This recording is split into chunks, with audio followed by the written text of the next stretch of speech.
ఏడడుగుల బంధం పార్ట్ 109 రచన మీనా కుమారి గారు.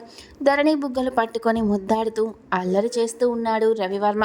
ప్రతి మగవాడు మిస్టర్ పెళ్ళాంలో రాజేంద్ర ప్రసాద్ని ఒక్కసారైనా గుర్తుకు తెస్తారు. మా ఆడవాళ్ళు మింగిట్లు అవి తెలుస్తూ ఉంటాయి అంటూ పక్కపక్క నవ్వింది ధరణి. ఈ మధ్య నీకు బాగా అల్లరి పెరిగింది ధరణి, కొంటె కోనంగిలా ఉంటున్నావు ఒక్కోసారి అంటూ నవ్వాడు రవివర్మ. అవును, మరి దూరంగా ఉండాల్సిన పరిస్థితి దగ్గరకు వస్తుంది. అందుకే కడుపుతో ఉన్నప్పుడు అమ్మాయిలు అల్లరి మాటలతో అబ్బాయి మనసుని ఆకట్టుకోవాలట. నానమ్మ ఇచ్చింది సలహాలు అంటూ నవ్వేసింది ధరణి. అవును, మా అమ్మమ్మ సలహాల వల్లే రాజశేఖర నిలయం అమ్మాయిలు రాణిస్తున్నారు అంటూ నవ్వేశాడు రవివర్మ. రాజశేఖర నిలయంతో అనుబంధం ఏర్పడ్డాకే నేనేమిటో నాకు అర్థమయ్యింది ధరణి. నిజంగా అంతకుముందు అమ్మ మనసు నేనెప్పుడూ సంతోషపెట్టలేదు. ఆ రాజశేఖర్ నిలయంలో బంగారం లాంటి మనసున్న ధరణి ఎప్పుడైతే నాకు భార్యగా అడుగు పెట్టిందో నా జీవితమే మారిపోయింది. అంతకుముందు నా లైఫ్ నాకే ఎక్కడో అందమైన ప్రదేశాలలో అందాల చిత్రాలను గీసుకుంటూ అలా విరాగిలా ఉండిపోయేవాడిని. మొదటిసారిగా నిన్ను పార్క్లో చూసినప్పుడు నిజంగా నాకు అజంతా శిల్పంలా అనిపించింది. నిన్ను చూస్తున్నంతసేపు ఏదో మధురమైన భావన. అసలు నేను ఎంతో అందంగా ఉన్న అమ్మాయిల వైపు కూడా పెద్దగా చూడను. అటువంటిది ఆ రోజు నిన్ను అలా కాసేపు చూశాను.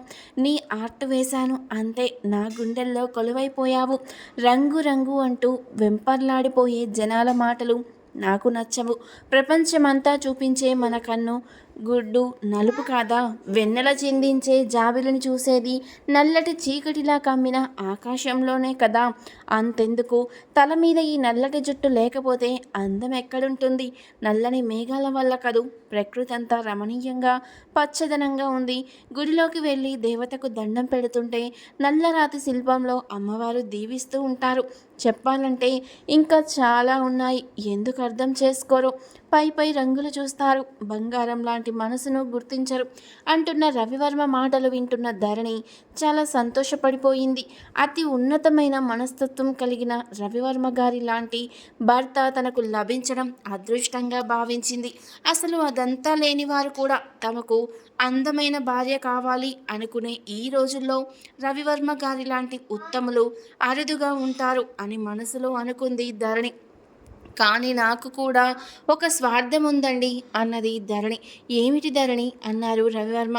నాకు పాప పుడితే మాత్రం మీ రంగు రావాలి అని. అలా అని నలుపు రంగుని నేను విమర్శించడం కాదు. నాకు ఉన్నది అదే కదా. కానీ సమాజంలో ఆడపిల్లలు నల్లగా ఉంటే ఎలా మాట్లాడుతారో, ఎన్ని బాధలు పడాలో అన్నీ నేను అనుభవించాను. నా కుటుంబం చాలా గొప్పది కాబట్టి తట్టుకొని నిలబడ్డాను. సంబంధాలు వచ్చి రిజెక్ట్ అయినప్పుడు కూడా నల్లగా ఉంటే ఇన్ని బాధలా అనుకునేదాన్ని. నీకు ఒకటి తెలుసా? నా ఫ్రెండు మరొకరు శైలజ కలర్ తక్కువ, వాళ్ళ చెల్లెలు మంచి రంగు. దాన్ని వాళ్ళ అమ్మ నాన్నలే తేడాగా చూస్తారట. శైలజ మనసు ఎంతో బాధపడుతూ ఉండేది. ఆ మాటలు విన్న నాకు అప్పుడు అనిపించేది, లోకమంతా ఏమనుకుంటే ఏమైంది? మన కుటుంబం మనల్ని ప్రేమిస్తోంది. మనల్ని ప్రేమించేవారు మనకు దొరికితే చాలు అనిపించేది. అలాగే మీరు నాకు దొరికారు అన్నది ధరణి నవ్వుతూ. ధరణి ఆలోచన విధానం తప్పు మాత్రం కాదు. సమాజ పరిస్థితులు అలాగే ఉన్నాయి. ధైర్యవంతులు ఒక మాట అన్నా కూడా దానిని లెక్క చెయ్యరు. కానీ ఈనాటి సమాజంలో ఇలా మాటలు భరించే ఓపిక ఇప్పటి పిల్లల మనస్తత్వాలకు లేవు. చాలా వరకు సరిపోయింది.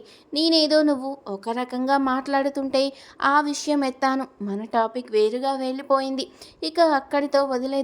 నీ కోరిక తీరాలని కోరుకుంటున్నాను నేను అంటూ నవ్వేశాడు రవివర్మ. నిజంగా నాకు తోడళ్ళు కూడా మంచివారు దొరికారు అని హ్యాపీగా ఉంటుంది అన్నాడు రవివర్మ. కృష్ణవర్మ మన కుటుంబాల పట్ల ఎంత బాధ్యత వహిస్తాడు అంటూ మెచ్చుకుంటూ ఉన్నాడు రవివర్మ. నాకు చాలా ఆశ్చర్యంగా ఉంటుందండి. అసలు కృష్ణవర్మలాగా ఒకరు ఉంటారా అని కూడా అనుకుంటాము. తను ప్రేమించిన అమ్మాయి కోసం ఆమె కుటుంబం మొత్తం, ఆ కుటుంబానికి సంబంధించిన వారు కూడా సంతోషంగా ఉండాలి అని అనుకోవడం చాలా గొప్ప విశేషం.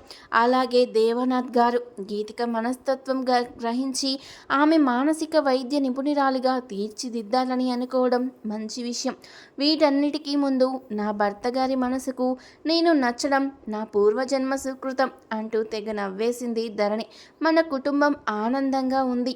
ఇక అందరూ మనసు విప్పి మాట్లాడుకుంటూ హ్యాపీగా ఉండొచ్చు. ఇన్నాళ్ళు ఏదేదో ఉండేది. అందరూ కలిసి ఉన్నా కూడా ఒకరికొకరు కలవలేకుండా ఎవరికి వారు ఒక రకంగా ఉండేవాళ్ళు. ఆ పరిస్థితి మారిపోయింది మన వసుంధర నిలయంలో అన్నది ధరణి. అవును, అమ్మ మనసును ఎవరూ గ్రహించలేదు. ఆఖరికి ఆమె కడుపున పుట్టిన నేను కూడా గ్రహించలేదు. కోడలిగా వచ్చిన ధరణివర్మ గారు గ్రహించారు అని లాయర్ బుర్రతో మొత్తానికి వసుంధర నిలయం కథ సుఖాంతం చేశావు అంటూ మెచ్చుకున్నాడు రవివర్మ. అందరూ మెచ్చుకుంటే బుంగమూతి పెట్టుకున్నారు మరి అన్నది నవ్వుతూ ధరణి.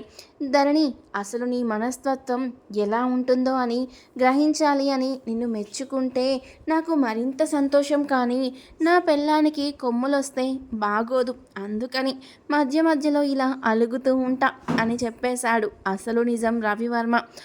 అలా కొమ్ములేమీ రావు. ప్రేమ ఉంటేనే బాధ్యతలుంటాయి, బాధ్యతలుంటేనే బంధాలు పెరుగుతాయి, బంధాలు సక్రమంగా ఉంటే అనుబంధాలుగా ఆనందంగా ఉంటాయి అని చెప్పిన ధరణి వైపు చూసి ఆనందంగా నవ్వుతూ తన గుండెలపై స్థానమిచ్చాడు రవివర్మ. 7 అడుగుల సంబంధం, ఏనాడు వీడని బంధం, నిన్ను నన్ను పెనవేసిన బంధం, ఎన్నో జన్మల అనుబంధం, ఎన్నెన్నో జన్మల అనుబంధం, ఆలు మగలుగా ఆనందం చవి చూశాము. ఇక అమ్మా నాన్న అనురాగాలు చూద్దాం అని బయట మైక్లో వినిపిస్తున్న పాట విని నవ్వుకున్నారు రవివర్మ. ధరణి, ఇక్కడ దేవానాథ్ ఆనందంగా ఉన్నాడు. నేను చేసిన ప్రాజెక్ట్ సక్సెస్ అయ్యింది, మాకు స్పెషల్ బోనస్గా గ్రేట్ అమౌంట్ పడింది అంటూ సంతోషంగా చెప్పాడు గీతికకు. కంగ్రాట్స్ అంటూ సంతోషంగా నవ్వింది గీతిక. ఇంకో ఆనందమైన విషయం తెలుసా?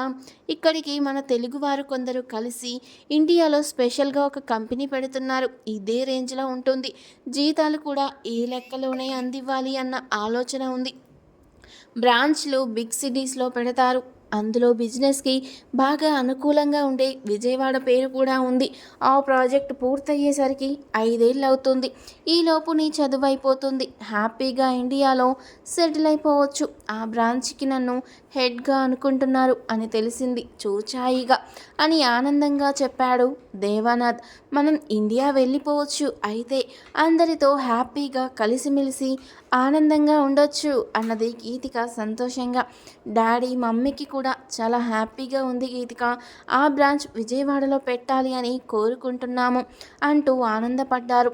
ఇంతలో సుప్రజ ఫోన్ చేసింది. దేవానాథ్ మాట్లాడుతూ, అత్త, నీకొక సంసారం, ఒక కూతురు ఉండేసరికి ప్రేమగా చూసే అల్లుడిని మర్చిపోయావు కదా నువ్వు అన్నాడు దేవ.